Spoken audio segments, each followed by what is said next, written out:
Bismillahirrahmanirrahim. Mutun Talibil Ilmi. Teks-teks kitab dasar bagi penuntut ilmu. Al-Mustawa At-Tamhidi. Kelas pengantar. Pada kelas pengantar kali ini, kitab yang akan kita gunakan adalah Kitabul Adhkar wal Adab. Kitab zikir-zikir dan adab-adab. Disusun oleh Syekh Dr. Abdul Muhsin bin Muhammad Al-Qasim rahimahullah. Tarjamatul rawi wa fadailuhu. Muawiyah bin Abi Sufyan radhiyallahu an. Siapakah Muawiyah bin Abi Sufyan? Ya, beliau adalah salah seorang sahabat Nabi yang agung. Kunyahnya Abu Abdurrahman. Saudarinya bernama Ummu Habibah radhiyallahu taala anha, yang merupakan istri Nabi Muhammad sallallahu alaihi wasallam. Sementara bapaknya adalah Abu Sufyan bin Harb, yang merupakan pembesar Quraisy sebelum Islam. Dikisahkan bahwa Muawiyah bin Abi Sufyan radhiyallahu an masuk Islam lebih awal sebelum bapaknya, tepatnya sebelum Fathul Mekkah. Ini disebutkan oleh Imam Ibnu Katsir rahimahullah dalam kitabnya Al-Bidayah wan Nihayah, di mana Muawiyah bin Abi Sufyan radhiyallahu anhu berkata, "Katamtu islami an abi, wa laqad dakhala Rasulullah sallallahu alaihi wasallam Makkah fi umratil qada, wa inni lamusaddiqun bihi, thumma lamma dakhala 'amul fath azhartu islami, faji'tu farahhaba bi, wa katabtu baina yadayhi." Muawiyah bin Abi Sufyan radhiyallahu anhu berkata, "Aku telah menyembunyikan keislamanku dari bapakku, dan Rasulullah SAW telah memasuki kota Mekah ketika umrah qada, dan sesungguhnya aku sudah membenarkan kenabiannya saat itu. Kemudian berikutnya saat tiba waktu pembebasan kota Mekah, aku pun mulai menampakkan keislamanku, dan aku mendatangi Rasulullah SAW, dan beliau menyambutku, dan aku pun menulis untuknya di hadapannya." Selain itu, Muawiyah juga seorang khalifah pertama di khilafahan Umayyah. Ia memimpin selama 20 tahun kurang 7 bulan pada masa khilafahannya. Dan Ibnu Ishaq rahimahullah mencatat bahwa ia wafat di umurnya yang ke-78 tahun. Di antara keutamaan Muawiyah bin Abi Sufyan radhiyallahu anhu adalah sebagaimana berikut. Keutamaan yang pertama, beliau adalah orang yang mendapatkan doa dari Rasulullah SAW secara khusus. Nabi SAW berdoa untuknya, "Allahumma ja'alhu hadiyan mahdiya." Ya Allah, jadikanlah dia sebagai pemberi petunjuk bagi orang lain, dan di saat yang sama ia juga orang yang mendapatkan petunjuk. Diriwayatkan dari Imam At-Tirmidzi dan disahihkan oleh Syekh Al-Albani rahimahullah. Keutamaan yang kedua, Rasulullah SAW juga telah mendoakannya agar Allah mengajarkan ilmu kepadanya.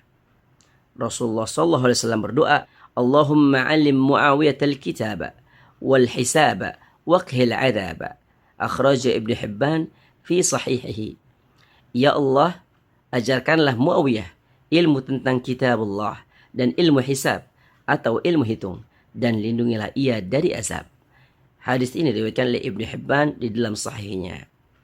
Keutamaan yang ketiga, beliau adalah orang yang pertama kali berperang di jalan Allah dengan mengarungi lautan. Ini menjadi keutamaan tersendiri karena Nabi SAW pernah mengabarkan, "Awwalu jaishin min ummati yaghzul al-bahr, qad awjabu." Rawahu al-Bukhari fi sahihihi an Ummi Haram al-Ansariyah. Pasukan yang pertama kali berperang dari umatku yang akan mengarungi lautan, sungguh mereka akan memasuki surga. Hadis ini diriwayatkan oleh Imam Al-Bukhari di dalam sahihnya dari Ummu Haram al-Ansariyah. Hadis ini juga menjelaskan keutamaan Muawiyah karena berperang dengan mengarungi lautan baru pertama kali terjadi pada masa kepemimpinan Muawiyah di Syam pada saat khilafah Utsman bin Affan radhiyallahu an. Keutamaan yang keempat, pujian salafus saleh untuk Muawiyah bin Abi Sufyan radhiyallahu anhu. Di antaranya dinukil dari sahabat Abu Darda radhiyallahu an yang berkata, "Ma ra'aitu ahadan ba'da Rasulillah sallallahu alaihi wasallam أشبه صلاة برسول الله من أميركم هذا، يعني Muawiyah bin Abi Sufyan radhiyallahu taala anhuma. Aku tidak melihat seseorang yang lebih mirip salatnya dengan salat Nabi Muhammad sallallahu alaihi wasallam selain daripada pemimpin kalian ini. Maksudnya adalah Muawiyah bin Abi Sufyan radhiyallahu taala anhuma. Keutamaan yang kelima, Muawiyah bin Abi Sufyan juga seorang penulis wahyu dan juga juru tulis Nabi sallallahu alaihi wasallam untuk para pemimpin kabilah. Ini sebagaimana yang dinukil dari kitab Al-Isabah, karya Ibnu Hajar Al-Asqalani rahimahullah. Keutamaan yang keenam, dalam periwayatan hadis, Muawiyah terhitung telah meriwayatkan hadis dari Nabi SAW sebanyak 163 hadis. Sebagian diriwayatkan oleh Imam Al-Bukhari dan Muslim. Termasuk hadis yang akan kita bahas kali ini juga diriwayatkan oleh Muawiyah bin Abi Sufyan radhiyallahu an. Demikian di antara keutamaan sahabat Nabi yang agung ini, Abu Abdurrahman Muawiyah bin Abi Sufyan bin Harb, juru tulis Rasulullah sallallahu alaihi wasallam. Wallahu a'lam. Kitab Al-Fadail. Al-Fadail. Bab fadli talab al-ilmi. Bab فضل طلب العلم. الحديث الثاني عن معاوية بن أبي سفيان رضي الله تعالى عنهما قال: قال النبي صلى الله عليه وسلم: من يرد الله به خيرا يفقهه في الدين. متفق عليه. Dari Muawiyah bin Abi Sufyan radhiyallahu ta'ala anhuma, ia berkata, Nabi sallallahu alaihi wasallam bersabda, barang siapa yang Allah kehendaki kebaikan ada padanya, maka Allah akan pahamkan agama untuknya. Hadis ini diriwayatkan oleh Imam Al-Bukhari dan Imam Muslim dan disepakati oleh keduanya. Adapun faidah-faidah yang bisa dipetik dari hadis ini adalah sebagaimana berikut. Faidah yang pertama, hadis ini menjelaskan keutamaan ilmu dan bahwasanya tanda seseorang dikehendaki kebaikan oleh Allah Ta'ala ketika ia dimudahkan jalannya memahami agama, sehingga ia disibukkan dengan ilmu dan amal. Dan sebaliknya, tanda seseorang yang tidak dikehendaki kebaikan ada padanya ketika ia jauh hatinya dari ilmu agama. Ini sebagaimana yang dikatakan oleh Al-Hafiz Ibnu Hajar Al-Asqalani rahimahullah dalam kitabnya Fathul Bari Syarah Sahih Bukhari. Ia berkata, dipahami dari hadis ini bahwa siapapun yang tidak memahami agamanya atau tidak mempelajari kaidah-kaidah Islam yang mengantarkannya memahami perkara-perkara cabang dalam agama, maka berarti ia terhalang dari kebaikan. Kemudian Al-Hafiz Ibnu Hajar rahimahullah membawakan hadis yang dikeluarkan oleh Abu Ya'la dalam musnadnya, yang sanadnya sampai kepada Muawiyah bin Abi Sufyan radhiyallahu ta'ala anhuma. Masih dalam bab yang sama, akan tapi dari jalur sanad yang berbeda. Diriwayatkan dengan sanad yang dhaif, di mana Nabi SAW bersabda, Man yuridillahu bihi khairan yufaqihu fid din, wa man lam yatafaqqah fid din lam yubalillah.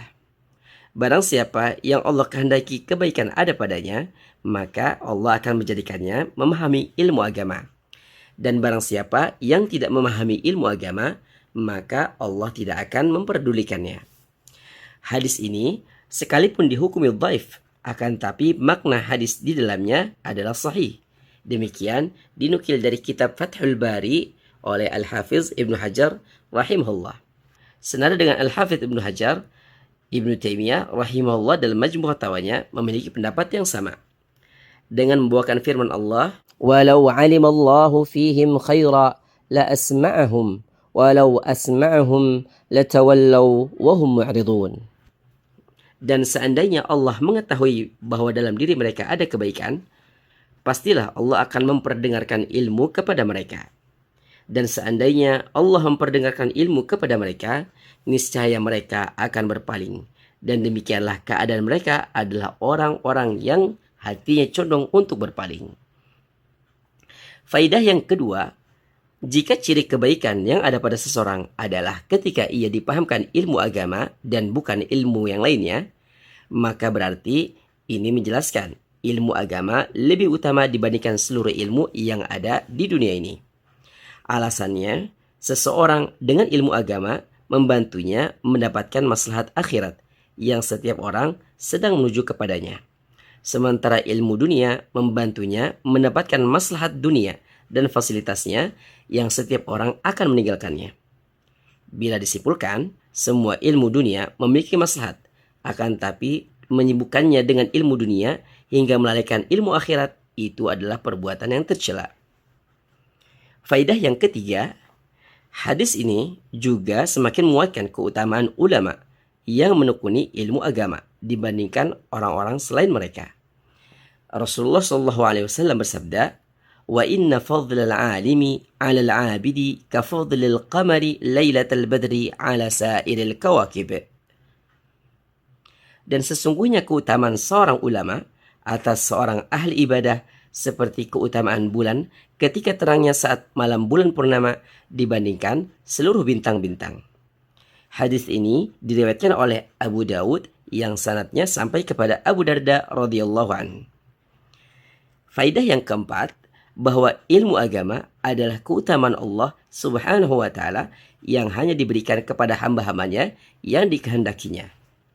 Karenanya ketika Nabi sallallahu alaihi wasallam mengatakan dalam hadis ini dengan kalimat yufaqihu fid din, yang artinya Allah lah yang akan memahamkannya agama, dari sini bisa ditarik kesimpulan bahwa seseorang tidak akan mendapatkan ilmu memahami agama jika hanya mengandalkan ikhtiar atau usahanya dan semangatnya saja. Akan tapi hakikatnya Allah lah yang memahamkan agama kepadanya dengan sebab kebersihan hatinya yang penuh dengan ketakwaan yang membuatnya dimudahkan oleh Allah Subhanahu wa taala dalam menyerap ilmu. Allah Subhanahu wa taala berfirman, "Wattaqullaha wa yu'allimukumullah." Bertakwalah kalian kepada Allah, maka Allah akan mengajarkan kalian ilmu. Surat Al-Baqarah ayat 282. Demikianlah realita yang terjadi. Kita bisa saksikan bagaimana sekumpulan orang melakukan safar dari tempat yang sama untuk mendatangi majelis ilmu yang sama dalam rangka mendengarkan ilmu dari guru yang sama, akan tapi kemampuan menyerap ilmu di antara mereka faktanya berbeda. Kuncinya ada dalam hatinya. Semakin bersih hati seseorang dari penyakit syahwat dan syubhat, dan semakin tinggi ketakwaannya di dalam hatinya tersebut kepada Allah Ta'ala, ditambah lagi ikhtiarnya yang bersungguh-sungguh dalam menuntut ilmu, maka semakin besar potensinya dalam menyerap ilmu tersebut. Sebaliknya, semakin kotor hati seseorang dengan penyakit syahwat dan syubhat yang membuatnya tersesat dari jalan Allah, sementara ia menikmati kecondongannya terhadap kesesatan, maka Allah akan semakin menyesatkan hatinya, sehingga ia pun menjadi jauh dari ilmu. Seandainya Allah memperdengarkan ilmu kepadanya, sulit baginya untuk menyerap ilmu tersebut, hingga mereka membersihkan hatinya kembali. Allah Subhanahu wa taala berfirman, "Falamma zaghu azaghallahu qulubahum." Ketika hati mereka condong kepada kesesatan, maka Allah akan menyesatkan hatinya tersebut. Surat As-Saff ayat 5. Faidah yang kelima, seseorang yang faqih adalah mereka yang memahami ilmu agama kemudian mengamalkannya. Syekh Utsaimin rahimahullah mengatakan bahwa orang yang memahami agama tapi meninggalkan amal tidak bisa dikatakan orang yang faqih dalam agama. Kemudian beliau membawakan riwayat dari Ibnu Mas'ud. Ia berkata, "Kaifa antum idza labisatkum fitnah?" Qalu, "Wa mata dzalika ya Aba Abdurrahman?" Qala, "Idza kathurat qurra'ukum wa qallat fuqaha'ukum." Bagaimana menurut kalian jika hari-hari diselimuti fitnah? Orang-orang bertanya, "Kapankah itu akan terjadi, wahai Abu Abdurrahman?"